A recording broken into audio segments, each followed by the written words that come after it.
बड़ी खबर आ रही है हमले को लेकर। ईरान का बड़ा दावा भी सामने। देखिए, ईरान भी दावे कर रहा है कि वो भी रिटेलिएट कर रहा है, वो ना सिर्फ अमेरिका के बेसिस को अटैक कर रहा है। उस बीच उनकी तरफ से कहा गया कि बहरीन में शेख ईसा में यूएस बेस पर हमला किया गया है। आईआरजीसी की तरफ से दावा किया जा रहा है कि हमले को लेकर ईरान ने भी यह कहा कि हमने भी बहरीन में एक बार फिर से बड़े अटैक्स को अंजाम दिया। बहरीन के शेख ईसा में यूएस बेस पर हमले को लेकर आईआरजीसी का दावा भी सामने आया। यानी अब लगातार आईआरजीसी की तरफ से कहा कि उन्होंने ड्रोन और मिसाइलों की मदद से इस बेस को टारगेट किया है। बहरीन में पहले भी उन लोकेशंस को फिफ्थ फ्लीट को जो आप कहते हैं सेंट्रल कमांड का फिफ्थ फ्लीट है उसका वहां पर मौजूदगी है, और ऐसे में लगातार बहरीन भी एक बड़ा टारगेट लिस्ट में ईरान के है। और अब दोबारा से ईरान की तरफ से कहा जा रहा है कि उन्होंने उनके एक बेस को, अमेरिकी बेस को मिसाइलों ड्रोन से टारगेट किया है।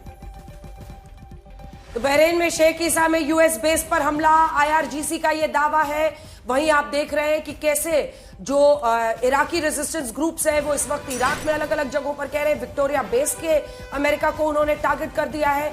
तो ईरान भी पीछे हटने को तैयार नहीं देख रहा है और ईरान का एक के बाद एक अलग अलग जगहों को लेकर दावा आ रहा है। लेकिन इसी के साथ साथ मध्य पूर्व के देशों पर भी उसके हमले लगातार जारी हैं और ऐसा साफ दिख रहा है कि चौथे दिन भी इस युद्ध में कोई पीछे हटने को तैयार नहीं है। हालांकि अगर आप तीनों के बयान देखें, डोनाल्ड ट्रंप कह रहे हैं कि लंबा भी ये युद्ध चलेगा तो चलेगा, लेकिन नेतन्याहू ये कह रहे हैं कि सालों तक नहीं चलेगा।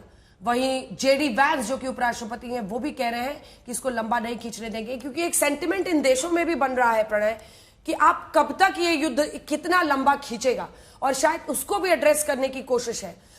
जब ट्रंप कहते हैं कि ऐसी लहर अब आएगी वहां पर कि जो आज तक कभी किसी ने नहीं देखा।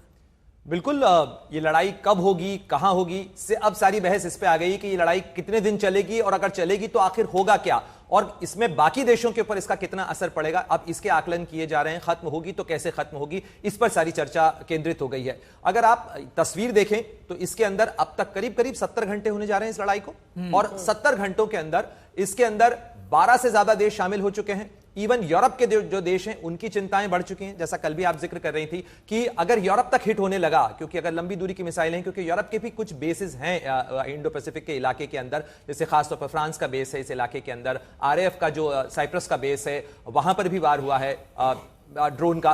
तो ऐसे में इसका दायरा जितना फैला है, इसमें एक दर्जन से ज्यादा देश शामिल हो चुके हैं और कई शहर इसके अंदर हिट हो चुके हैं, बड़ी तबाही हो चुकी है। तो अब सारा आकलन इस चीज को लेकर किया जा रहा है कि ये लड़ाई खत्म करवाने के लिए अभी तो कोई लीवर नजर नहीं आ रहा, यानी जो दोनों पक्ष हैं उनको कोई बिठा सके टेबल के ऊपर, कोई बहुत मुश्किल है। मध्य पूर्व के देशों से भी आपने दुश्मनी ले ली।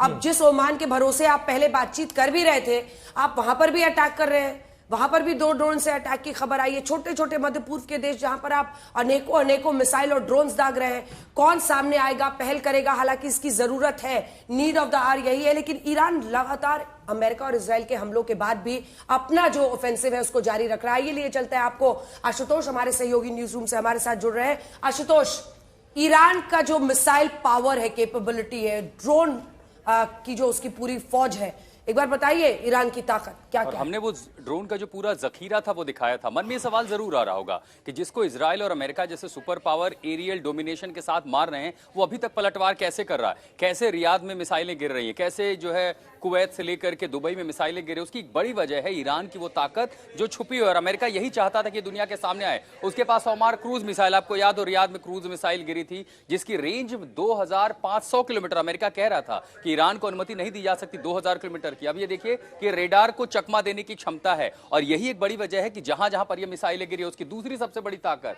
या सेजिल मिसाइल 2400 किलोमीटर तक की इसकी क्षमता है, और जिसकी स्पीड है और ध्वनिगत से, जिसको साउंड स्पीड, साउंड वेलोसिटी के साथ जाना, सुपरसोनिक जिसको कहा जाता है, सुपरसोनिक से भी ज्यादा तेज रफ्तार 2400 किलोमीटर प्रति घंटे की रफ्तार से अगर ये जाएगा तो जब तक आपका रेडार इसको पकड़ नहीं सकता, यानी उसके लिए जाहिर है कि आपको कितने सोफिस्टिकेटेड वेपन की जरूरत पड़ेगी। उसकी तीसरी ताकत देखिए, खोरमशहर मिसाइल। अब ये जो है इसकी जो मारक क्षमता है ये 3000 किलोमीटर तक है। हालांकि अभी तक के युद्ध में कहीं पर भी इसका इस्तेमाल अभी तक ईरान की ओर से करने की जानकारी नहीं आई है, लेकिन इसका पेलोड 1800 किलो वजन इसका है। और इसीलिए अमेरिका को डर था कि अगर इस पेलोड के साथ इस रफ्तार इतनी दूर मारक क्षमता वाली कोई मिसाइल ईरान के पास होगी तो इसमें वो न्यूक्लियर पेलोड डाल करके पश्चिम को निशाना बना सकता था, और ये बड़ा डर था। अमेरिका चाहता था कि ईरान इसका इस्तेमाल करे ताकि दुनिया के सामने उसकी असली ताकत पता चले। ड्रोन का जखीरा, मिसाइलों के जखीरे में उसके पास सबसे बड़ा जो हथियार है वो है इमाद बैलिस्टिक मिसाइल। 1700 किलोमीटर की क्षमता, यानी उसके निशाने पर इजराइल से लेकर के गल्फ के सारे देश आ जाते हैं।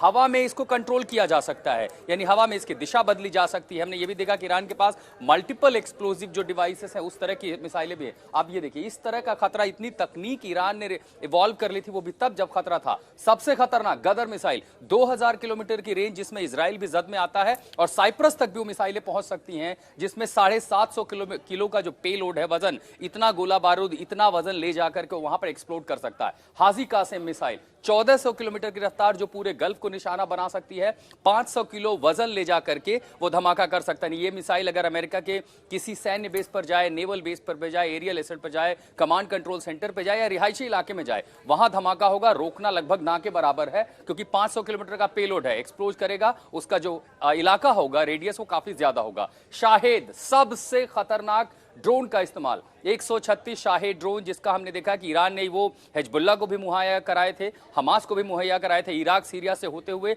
बड़ी खेप गई है। आत्मघाती ड्रोन है, एक बार गए वापस नहीं आएंगे, जहां गए वहीं धमाका हुआ। खुद ये ड्रोन फटेंगे, उसके साथ आसपास का इलाका, करीबन 25 से 50 मीटर का पूरा इलाका तबाह। गाइडेड मिसाइल जैसा है, यानी जीपीएस कोऑर्डिनेट फिट हुए, ये आगे गए, ये वॉरहेड लेकर के गए, जहां गए वहां जाके फटेंगे। और उसी के साथ सबसे ज्यादा इसी दम पर 16वें रैंक पर है ईरान।